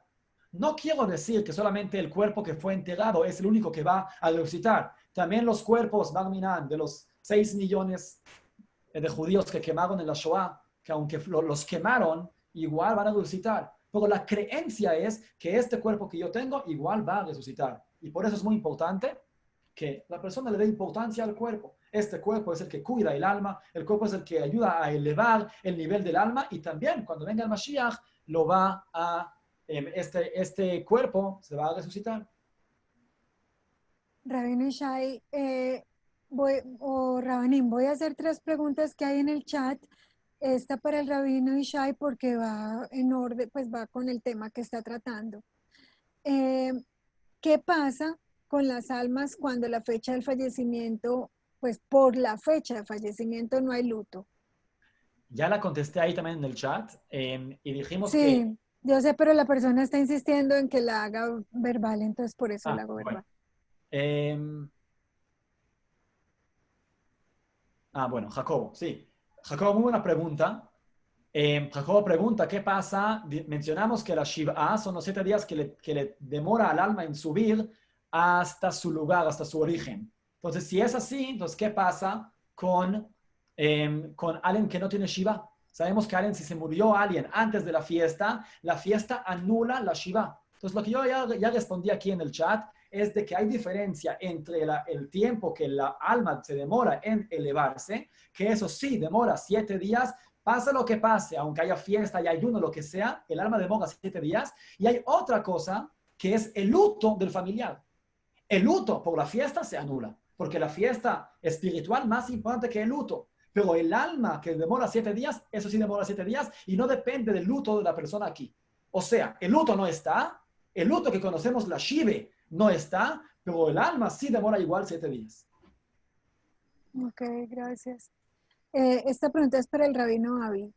Dice, ¿por qué hay rabinos que critican en sus discursos que otros utilizan sombrero, pero a la hora de rezar se colocan el talis en la cabeza en Shmona Esrei? ¿Acaso no es el mismo principio? Primero, los rabinos que critican a lo que pone sombrero no es bueno. Cada uno tiene la libertad de poner sombrero o no poner sombrero. Entonces, no entiendo la pregunta. Obviamente que se puede, lo que pone el talit sobre la cabeza es lo que dice, llamamos el Shulchan Aruch, no tiene nada que ver con sombrero.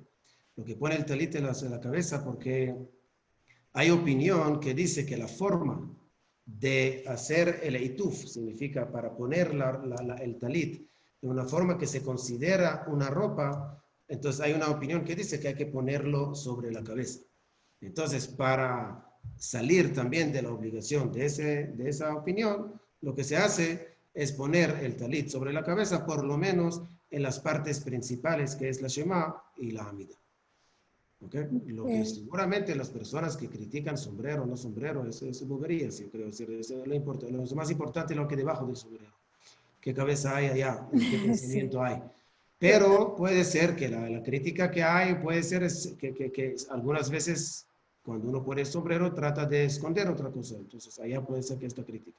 No sé, hay que preguntar a la persona que critica. Pero si entiendo la pregunta, seguramente por allá. Gracias, Rabbi. Respecto a la pregunta de los 7 días, si hay que entender cuando, por ejemplo, si una persona fallece 2 días antes de Pesaj, llega Pesaj, eso se llama que rompe el luto y él ya se levanta. ¿Por qué? ¿Qué fuerza tiene la fiesta? ¿Por qué la fiesta rompe? La explicación alágica, porque cada fiesta tiene valor de 7 días. Cada fiesta tiene fuerza de 7 días. Entonces, Shavuot tiene 7 días, Sukkot tiene 7 días. El Shavuot, aunque es un solo día en el calendario, la fuerza de él es de 7 días. Y entonces la idea es que, otra vez, si seguimos la misma idea que toma 7 días para elevar, puede ser que hay días que tienen una fuerza tan grande, porque ellos valen como 7 días, que hacen el proceso en un proceso más agilizado. Bueno, y entonces sigamos con el tema, y para que el rabino Ishai no diga que todo se las tiro a él, rabino Avi, ¿qué pasa con quien se suicida y por qué no hay shive? Primero hay shive, no es verdad. Cuando una persona se suicide, lo único que hay que él no lo entierran, llamamos, en el cementerio normalmente, sino en una esquina. Pero hay que aclarar acá, primero hay que entender por qué, porque como explicó Rabino Ishai, y es que la persona no es dueña de su vida. Yo no soy dueño de mi vida, sino Dios me prestó un cuerpo, me prestó un alma y tengo que cuidar a los dos. Y yo no puedo ahorita matarme, llamamos, o quitarme la vida. Es algo largo que no quiero alargar. Pero la idea es solamente que esa persona, para llamar la atención, que yo no puedo quitarme la vida, porque la vida es uno de los conceptos fundamentales, espirituales, importantes en el judaísmo. Por eso hay un proceso, llamamos, que lo entierran en un lado y no en un lugar normal. Pero hoy en día es acto muy fuerte, hay que entender. Imagínense que una persona, no solamente que su hijo se suicidó, ahorita también tiene que tener una humillación en el entierro. Es muy fuerte. Por eso lo que hacen hoy en día a nivel halágico es cuando la persona no muere enseguida, entonces decimos, se supone, que la persona se arrepintió antes de haber matado. ¿Me explico? Si cuando uno no muere, por ejemplo, yo tenía un caso así en Israel, ¿no? Mi amigo, es el hermano de mi amigo, dio ¿cómo se llama? Un tiro en la cabeza y se cayó. Y después había una discusión, ¿dónde lo vamos a enterrar? Y el rabino de la ciudad allá, él analizó y dijo, él después del tiro se cayó al piso, se cayó del lugar donde estaba y puede ser que murió de la caída y entre el tiro y la caída puede ser. Es verdad, es buscar la quinta pata. Pero es la forma del judaísmo, es la forma para salvar, para que esa persona no pase un proceso de humillación. Sí, para que ese caso de suicidio lleva a cabo, yo creo que es muy difícil que va a pasar. Rabino Avi, qué David, pena. Una cosa más, Dana. En sí, la halajá lo menciona específicamente que alguien que ibed atzmo ladat, que se suicidó, no hacemos shiva. O sea, obviamente que lo que dice el Rabino Avi, que hay que pensar en la familia, en todos los casos, me imagino que hoy en día decimos que es por problemas mentales o psicológicos que él tenía, entonces lo hacemos, pero no con todas las leyes. La halajá lo menciona específicamente, mi ibed atzmo ladat, no hacemos la shiva. Lo que sí, la pregunta es el por qué no. ¿Por qué la halajá menciona que no? Es porque el motivo de la Shiva, ¿por qué estoy triste de la Shiva? ¿Por qué está triste si es el cuerpo? El alma sigue viva. El alma sigue en el cielo. Sino, ¿por qué estoy triste? Por el cuerpo que ya no está. El cuerpo está conmigo, era cercano a mí, el cuerpo no está. En el caso de él, que él tampoco quiso su cuerpo, entonces, ¿por qué voy a aceptar? Si él no le dio importancia a su cuerpo, yo tampoco le voy a dar importancia a su cuerpo y por eso la Shiva no está. Pero como dijo el rabino Avi, No es sobre es el un caso cuerpo, es muy... sobre el alma. ¿Eh? La Shiva no es sobre el cuerpo, sino sobre el alma. Sí, pero si es que es por el alma está ahí feliz, se puede decir. El alma está en el lugar donde uno tiene... Nuestro anhelo siempre es como la vela. ¿Por qué la vela se compara al alma? Porque la vela siempre busca estar hacia arriba. Y también el alma de la persona siempre quiere volver a su origen. Obviamente que tenemos aquí la fuerza de estar toda la vida luchando para tener una casa mejor allá. Pero el motivo de la Shiva en sí es porque estoy triste, porque estoy de luto. Si el alma está feliz, estoy de luto también por el cuerpo que no está. Entonces, en este caso, que él no quiso su cuerpo, yo tampoco le voy a dar importancia a su cuerpo. Pero es lo que menciona la halajá. Como dijo el rabino Avi, a mí también me tocó un caso en Bangkok, Bar Minan, que nunca nos toque, que hicimos la Shiva porque el padre era uno de los miembros más importantes y era un... hay muchos... como dijo el rabino Avi, el quinto sentido que siempre les sacamos para así hacer y no ofender a la familia ni al difunto. perfecto. Ya le voy a dar la palabra a Daniela Cojucaro y a otra persona que ya me va a decir cuál es su nombre. Mientras tanto, aquí hay otra pregunta para el rabino Avi. Pensando en entender primero el más acá, ¿por qué razón el cerdo es especialmente prohibido comerlo? ¿El qué? Cerdo. El cerdo. Ok, el cerdo, ¿qué tiene el cerdo? Nosotros sabemos que la Torá lo que dice la Torá es que el animal kasher tiene que tener dos condiciones. Que tiene que tener pezuña partida y tiene que ser rumiante. ¿Lo que dice la Torá? Todo animal que no cumple esas condiciones no se puede comer. Generalmente los animales tienen o los dos o no tienen nada. Pero la Torá misma está mencionando unas excepciones. Hay varios animales que no tienen pezuña partida y son rumiantes, por ejemplo, el camello, el conejo.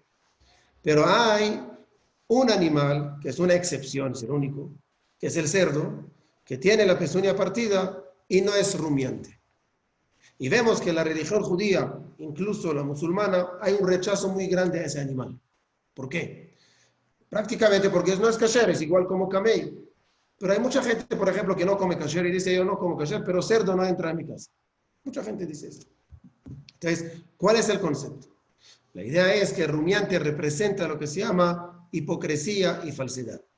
¿Por qué? Porque dice la Gemara que la persona lo que hace, el cerdo lo que hace, extiende sus manos y dice, mira, yo soy kasher, yo tengo la pezuña partida, yo tengo la condición externa, pero no tiene la condición interna. Entonces, no tiene la condición interna, pero nadie lo ve.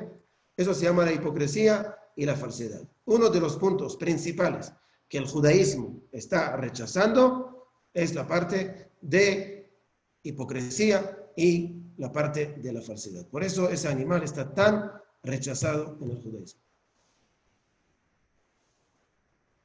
Ok, le damos la palabra al señor Gad y Yehuda. Ya. A ver. Ahora usted es. Hola, Rav Amsalem, y hola a todos los presentes.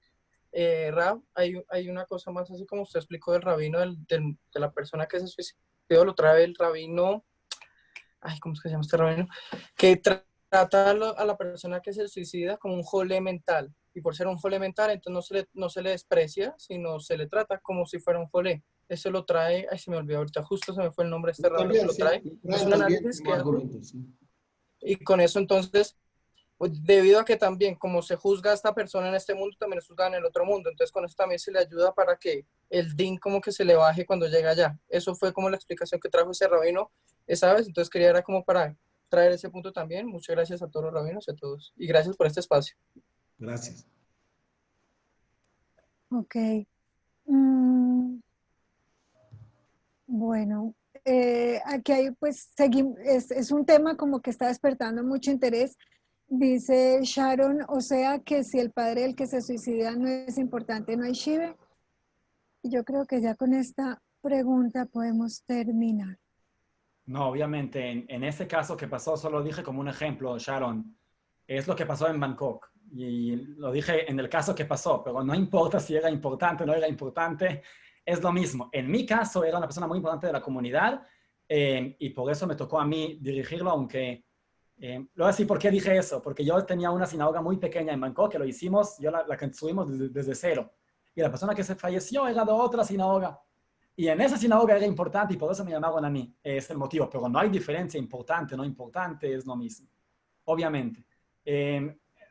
Yo vi también que antes platicamos mucho de los conversos. Ya lo tocamos también el tema de los conversos. A ver si lo dejamos para el siguiente encuentro que tenemos. A ver si le dedicamos también un poco a esa pregunta. Rabino Jonas, si usted lo organiza, al tema de los conversos para que se entienda también ese tema.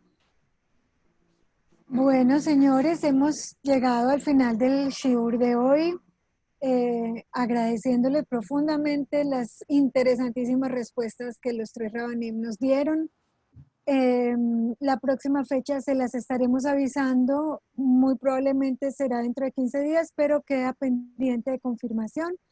Y lo que sí queremos decirles como novedad es que para el próximo encuentro, el próximo shiur, queremos que ustedes hagan las preguntas en vivo y en directo con su propia voz abriendo el micrófono.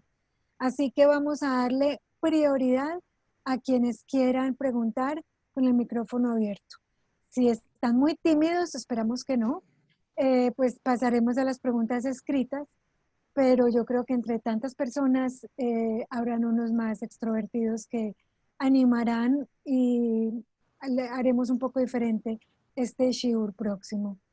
Rabanim, toda rabá, Shkoyach, de verdad, Kol Hakavod, sus respuestas muy, muy, muy interesantes. Muchísimas gracias. Y a todos ustedes por asistir, acompañarnos y preguntar. Muchísimas gracias.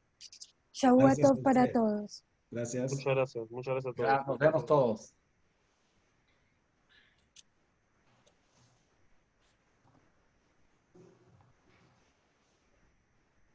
Yona, ¿tú vas a bajar la grabación?